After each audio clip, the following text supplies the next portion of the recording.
In this dream, I was witnessing, not myself, I was witnessing somebody I know.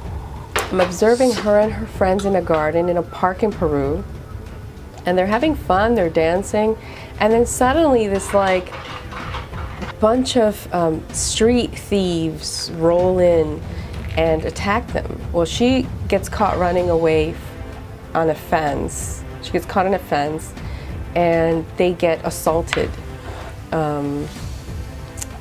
sexually. And then right after, apparently she got a transmitted disease from that occasion. And not just that, but it's a permanent one, sort of. She said it was not like a terminal or, you know, or lifelong like that, but something that is long-lasting.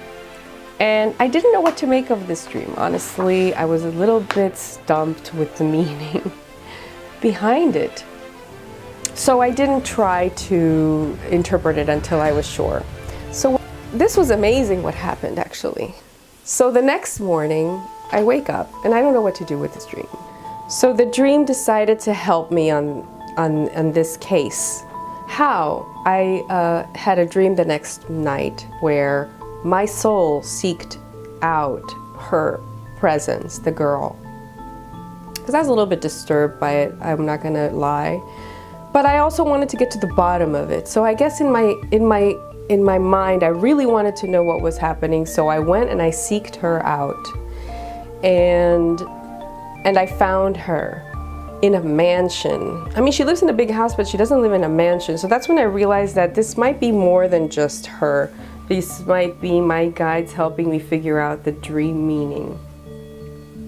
And so I sat down with her on a couch and we talked about it, and she said, well, she said telepathically, let's do the dream work. And I said, okay, let's do it. And I knew at that point though, that she wasn't herself really, because she was what the dream gave me, the representation of her, because she spoke symbolically and she spoke with icons and imagery, because guides and people from the other side and things like that, they don't speak like me and you speak. They speak a different language. And she did this hand gesture. I was like, well, what was this dream about, you know? And she made this hand gesture. And when she did that, underneath appeared a bunch of golden coins and money. And I remember thinking, this is about money? Like, and then it all clicked, and in the dream I was shown how I figured it out. She is very close to me, and she is very well off financially, abundantly. She's a very happy and positive person, and she doesn't have anything against enjoying her wealth and enjoying the good food, the fine foods, the restaurants, the fashion. Very happy-go-lucky, great career, super happy girl, young. I admire her very much. She's very close to my heart. And she enjoys wealth in the good way, not the show-offy way. Somehow it all seems very genuine, and I enjoy watching her enjoy herself. So in the dream I was shown how I figured it out, and that was really groundbreaking for me, because I realized, holy effing,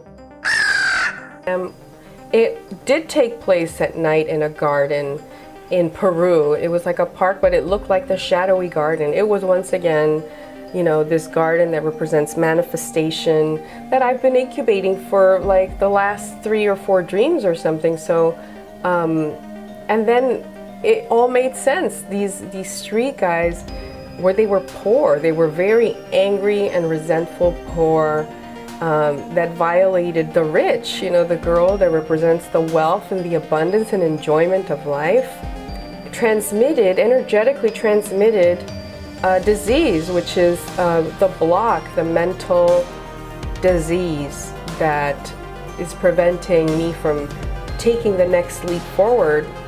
And not only that, that's where a lot of things occurred. I lived in Peru for 6 or 7 years, and for the first time in my life I was away from my parents taking care of me, so to speak.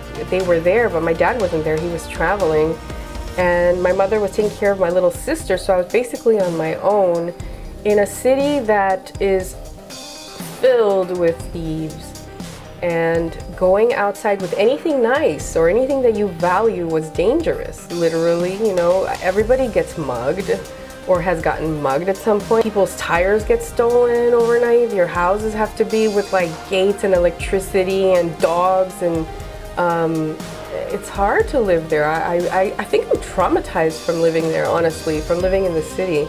And I used to walk down the street to go to college or school, and in order to use my nice headphones, or any headphones, it didn't even matter. I had to go with a pocket knife and a rock. I had to walk down the street like that to enjoy my headphones, to enjoy the music. So as you can, and I was not used to this kind of life. I was not used to that.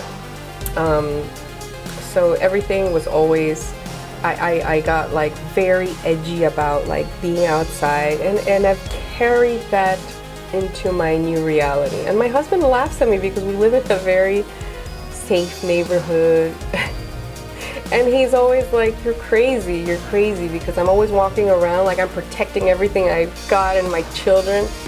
And it's a little nuts, you know, but that mentality, that I guess fear is the big one that's holding me back. And it really goes deep inside of me because of everything that I went through in Lima, Peru. By the way, I mean, people that live there, they know how to navigate everything, and it's not that dangerous. It's actually pretty okay now. But back in the 90s, it was pretty bad. Imagine like New York City in the 90s also, you know, with the pimps and everything. Well, and the muggings too. And now it's all like cleaned up and it's okay. And right now Lima is actually pretty okay. The muggings are, you know, you hear about it once in a blue moon, but back then you had to hold on to your purse, you know. Windows get bashed in the car, and you got to be careful with those motorcycle riders that can just snatch your purse out of the car. You know, it was all like that. That was, living like that was very difficult for me.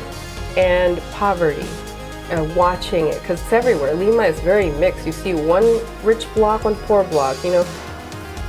And every day you feel guilty for what you have. You see the moms with the dirty little babies in the street, and you know, very hard to see.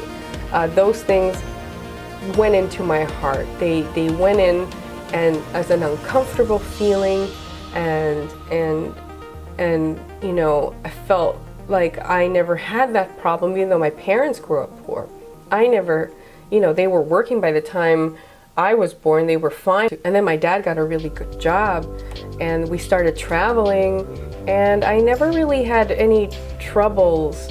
And watching, you know, some of my family in Peru and friends, or just how the city is, it was very difficult when I went back there to finish high school and go to college. It made a dent in my soul. It did transmit a fear.